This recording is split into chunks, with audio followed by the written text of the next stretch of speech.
The Elder Scrolls Online Update 50 has officially arrived as of today, June 8th, and with it comes a ton of balance changes, quality of life updates, and more. Since my name is Doc, your host for all things healing, I wanted to bring you a guide to Update 50 from a healer's perspective, covering all the important information that healers will want to know about this update. Without further ado, let's start with what I know you guys are here for, the balancing changes. Now, I think arguably the most important part of the balance and combat changes for this patch is going to be the class mastery passives. I know I literally just talked about them in my last video, but I'm going to talk about them again. For those that don't know, class masteries are passive skills that you can use when you have all three of your original class lines equipped. There are 5 of them for each class, but you can only have 2 active at a time, though they don't cost any skill points. These are being introduced to help pure class builds keep up with and even surpass a lot of subclass builds. If you'd like to know more about my thoughts and theories of what I think healing is going to look like now that Update 50 is here, please feel free to check out my most recent video, but otherwise, let's dive into the class mastery passives that healers should be aware of going into this patch. Starting with the Arcanist, we have Erudite's Rigor. This upgrades Fate-Woven Armor to inflict minor cowardice on your attacker while granting major vitality to you and your group, and generate ultimate for you depending on the amount of crux you have. Then we also have Inkscribe's Verve. This is going to be a big one for arc healers. While in combat, when you heal or overheal a total of 100,000 health, you generate a crux and grant your group major force for 10 seconds. I think Arcanists are going to cement themselves as a mainstay in a lot of healing rosters. Erudite's Rigor is going to give them a decent source of ultimate generation, and Inkscribe is going to allow for teams to trade out sets like Saxhleel Champion, and skills like Aggressive Warhorn will still be nice for the extra resources, but horn rotations will become much easier. Previously, even when using Saxhleel with perfect horn rotations, most groups still weren't hitting close to a 100% uptime on major force. With a pure class Arcanist doing a measly 10k healing per second, every group can have a 100% uptime on major force, which is going to be a pretty substantial DPS increase for a lot of groups. Up next, on to Dragon Knights. For Dragon Knights, the only one that we really care about is Lead from the Front. When activating the Storm Voice passive, you grant you and your allies Major Berserk and Major Protection for 1 second per 15 ultimate spent. I don't have much to say for DK healers. Pure class DK is in a pretty great spot right now, though these guys are going to fit more comfortably into support DPS or tank roles rather than a healer. You definitely want a pure class DK in your party, but probably not as a healer. Next, let's talk about the Necromancer. And the only one that we really care about is Veil's Forfeit. When you heal someone below 66% health, you can use a corpse-consuming ability on them for 10 seconds. It also extends the duration of major vulnerability you apply by 50%. I mentioned it in my previous video, but Necromancers are actually in a really good spot this patch if you're a DPS player. The extension of major vulnerability, which in this case would be from the Glacial Colossus, is really nice. When you do the math, a 50% increase to Glacial Colossus's 17-second uptime would be 25.5 seconds. While this is really substantial, I don't think it'll be quite as strong for healers as some of the other things that we'll talk about are. But speaking of that, let's go ahead and just move on to our next class, the Nightblade. So first we have Nocturnal Inspiration. This upgrades the Hemorrhage passive to also have a chance to grant you 2 ultimate. Not a super high chance since healers don't really build into crit, but still, it'll definitely add up. Above and Beyond, it gives you extra crit damage and crit healing. Not something I think will be amazing for healers, right? I don't think a lot of people are going to pick this over some of the other options, but could be really nice on a hybrid build. Then we have Share the Spoils. When you activate the transfer passive, you grant group members resources and ultimate, and it doubles the amount of ultimate we gain. This will likely be the literally never take this off passive for Nightblade healers. It's really strong. Overall, I think Nightblades are still going to be amongst the top healing classes due to their absolutely incredible ultimate generation. For ult burst strategies, or even just anytime you want an ulti-gen build, Nightblades will continue to be the go-to healers for providing that. Nightblade DPS, though, are going to continue to be pretty strong going into this patch, so we'll see how that can impact team comps. Still, though, Nightblade healers are going to be a phenomenal class to pick going into Update 50. Next, let's talk about sorcerers. So for sorks, we want conservation of energy. It reduces the cost of nearly all abilities and restores resources when it activates. Calculated defense, this provides you with a very brief damage shield, and if that damage shield doesn't break, provides a 6% weapon and spell damage boost to your allies.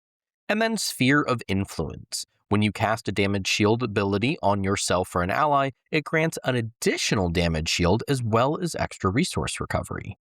I've been seeing a lot of speculation that Sorks are going to fit most comfortably into the tank role, but still, Sork healers are going to be comparable to Arcanists now when it comes to shield builds.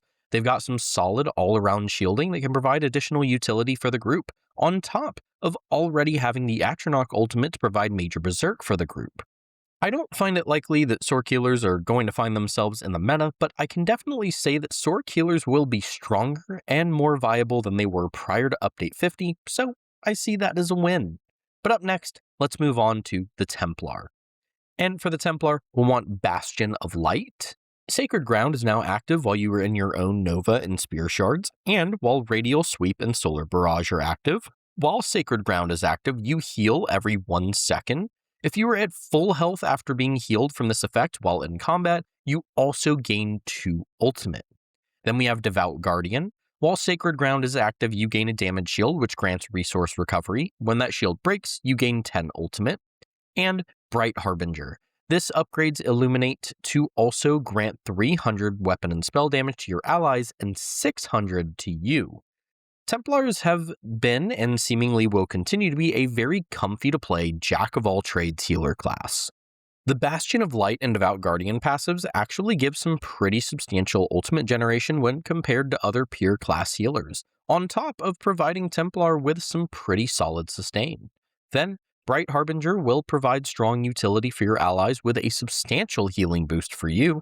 Considering how strong Templar heals per second were prior to Update 50, I definitely see pure Templars being a strong option for the group healer role. And finally, we're on to Warden. And we have Tundra's Maw. This makes it so that when you apply Chill to an enemy, you can also apply Major Brittle to them. And Bountiful Harvest. This upgrades Nature's Gift to grant you and your allies major heroism and some resources. Despite a lot of speculation that Wardens will find themselves in the tank role, I do still see a lot of potential for Warden healers when looking at the mastery passives. Major Brittle is a strong debuff, and even a Warden healer won't have a hard time applying Chill to an enemy, considering pure Wardens have access to Winter's Embrace again.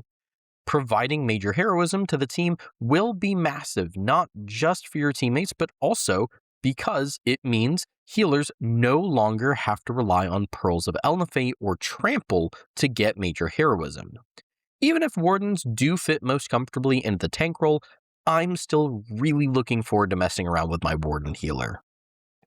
But I think I've talked enough about the class mastery passives. Let's continue the balancing section with any other notable changes for healers. First, all of these abilities that you can see on screen now update based on the tick instead of when you enter the area. What that means is that entering the area no longer automatically begins to heal you or apply whatever buffs or debuffs or anything like that or whatever. When you enter the area, you now have to wait for the next tick of the ability to actually have said ability affect you or the enemy. I wouldn't be too concerned about it.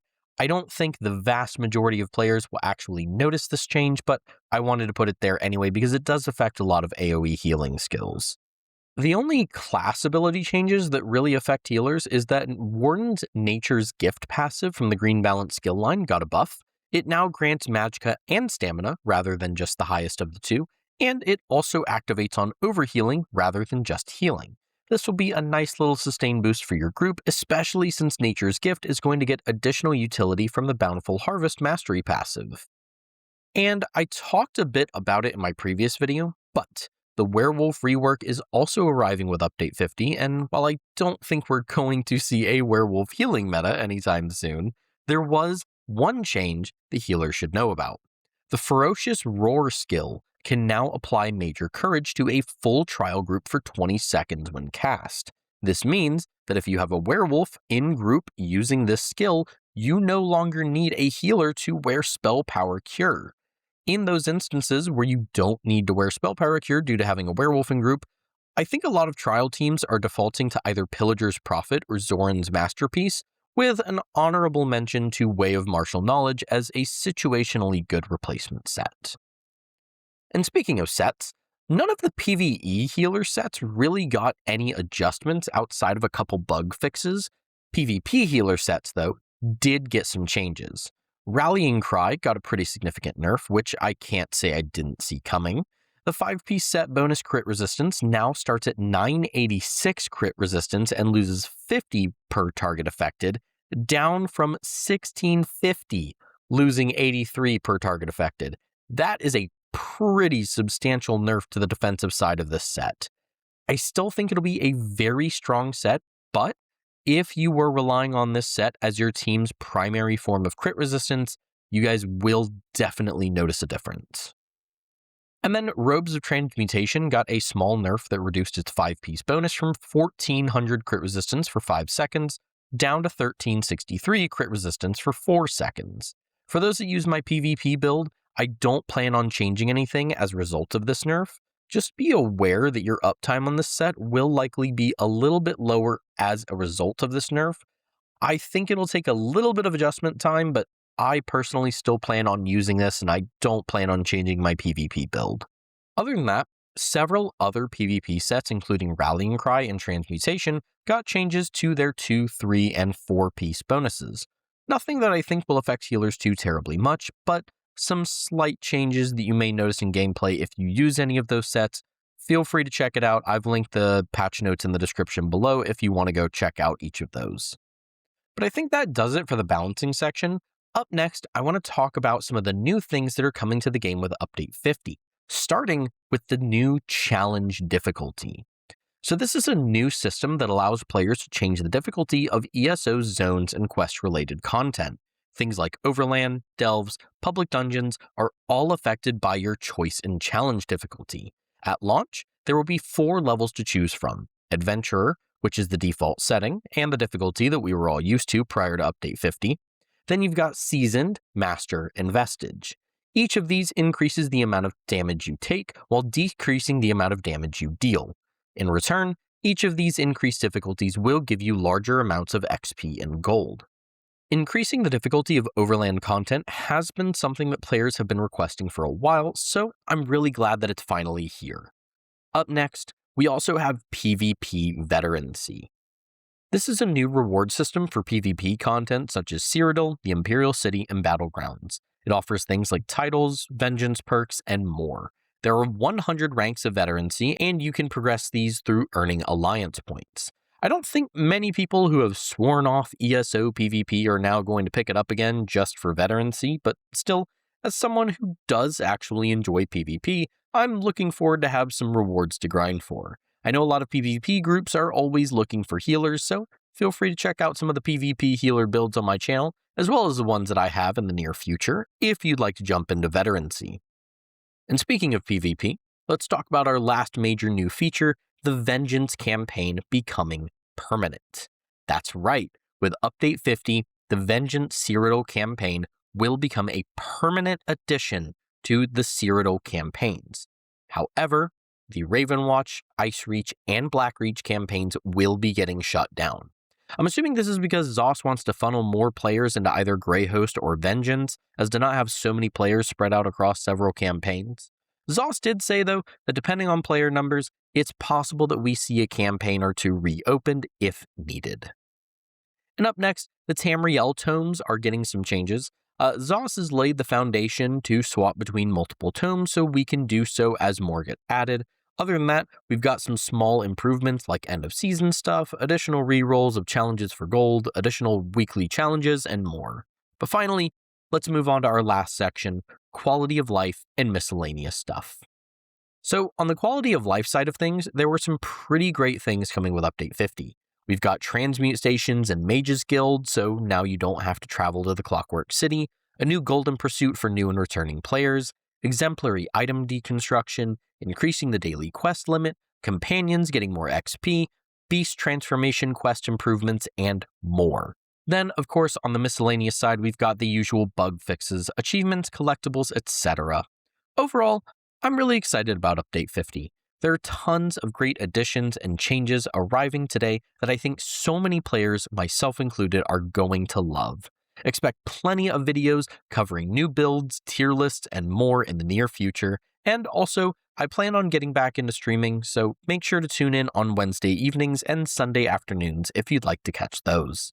Anyway, I think that was all we had for Update 50 for healers. As always, I hope you enjoyed the video and found it useful. Let me know what you're most excited about with Update 50 and what you plan on jumping into first. Don't forget to check out the link in the description to follow me on stuff and join my Discord server. Before we head out, I also want to give a shout out to my Patreon supporters as well as my YouTube members. From the bottom of my heart, thank you guys very much. I think all I've got left to say is that I've been Doc. Take care of yourselves, be good to others, make sure to check out the Update 50 patch notes link in the description, and I will catch y'all in the next one.